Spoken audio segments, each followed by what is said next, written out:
Shalom, selamat pagi saudara yang dikasihi Tuhan. Kiranya berkat, damai sejahtera, dan sukacita dari Tuhan Yesus Kristus senantiasa menyertai saudara sekalian. Sebelum kita mendengarkan firman Tuhan dan renungan, mari kita berdoa.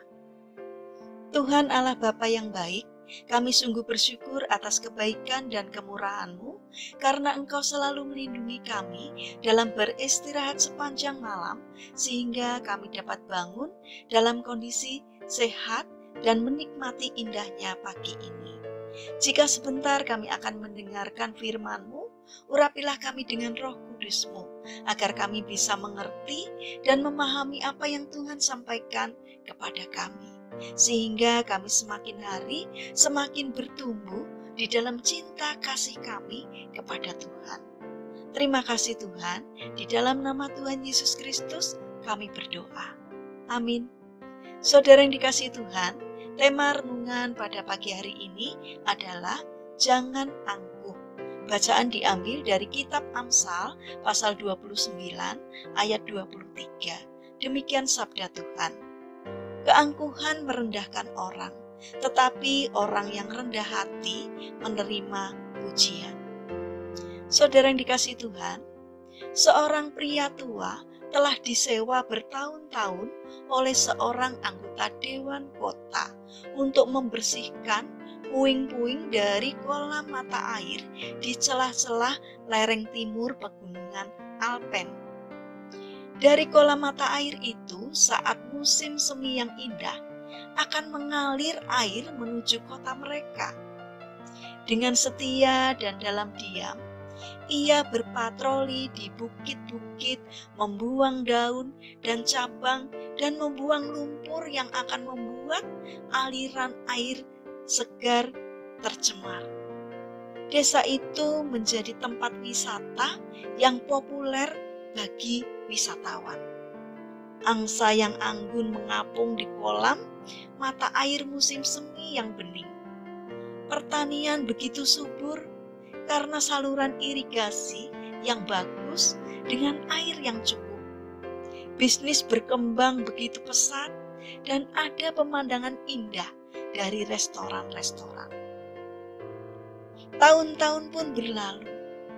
Suatu malam, Dewan Kota mengadakan pertemuan tengah tahunan. Saat mereka membicarakan masalah anggaran, seseorang melihat gaji yang dibayarkan kepada penjaga kolam mata air. Kemudian ia bertanya, siapakah orang tua itu? Mengapa kita membayarnya setiap tahun? Tidak ada yang pernah melihatnya. Kita semua tahu penjaga aneh bukit-bukit itu tidak melakukan pekerjaan dengan baik. Ia tidak kita perlukan lagi. Akhirnya, dengan suara bulat, mereka meniadakan anggaran untuk pria tua itu, dan pria tua itu pun diberhentikan dari pekerjaannya. Selama beberapa minggu, memang tidak ada yang berubah. Namun, ketika mulai musim gugur, pohon-pohon merontokkan daunnya. Ranting-ranting kecil berjatuhan di kolam mata air dan akibatnya menghalangi aliran deras kolam itu. Suatu sore di musim semi, kolam mata air tersebut berubah warna menjadi kecoklatan. Beberapa hari kemudian, warna air bertambah gelap. Bahkan seminggu kemudian, lendir menutupi sebagian dari air di kolam mata air itu dan bau busuk segera mencemari air yang mengalir ke desa. Roda bisnis pun mulai bergerak lambat. Beberapa bahkan harus berhenti. Angsa mulai meninggalkan kolam mata air tersebut sehingga para wisatawan pun juga meninggalkan tempat itu. Berbagai penyakit pun mulai bermunculan. Dengan cepat Dewan Kota mengadakan pertemuan khusus. Mereka menyadari kesalahan mereka dalam penilaian. Mereka akhirnya mempekerjakan kembali penjaga kolam mata air itu. Akhirnya dalam beberapa minggu kemudian, sungai mulai terlihat bersih. Roda kehidupan mulai berubah dan dusun di pegunungan Alpen itu kembali menjadi tempat yang nyaman bagi para wisatawan. Saudara yang dikasihi Tuhan, pernahkah kita menganggap remeh apa yang orang lain kerjakan untuk kita? Ya, begitu banyak orang yang merasa lebih pandai dibandingkan orang lain dan akhirnya meremehkannya. Ukuran kepintaran seseorang hanya Tuhan yang tahu.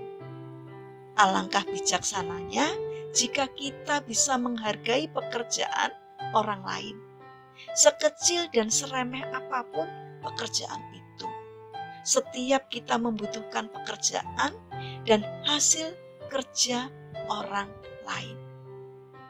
Saudara yang terkasih, milikilah karakter untuk menghargai atau tidak meremehkan.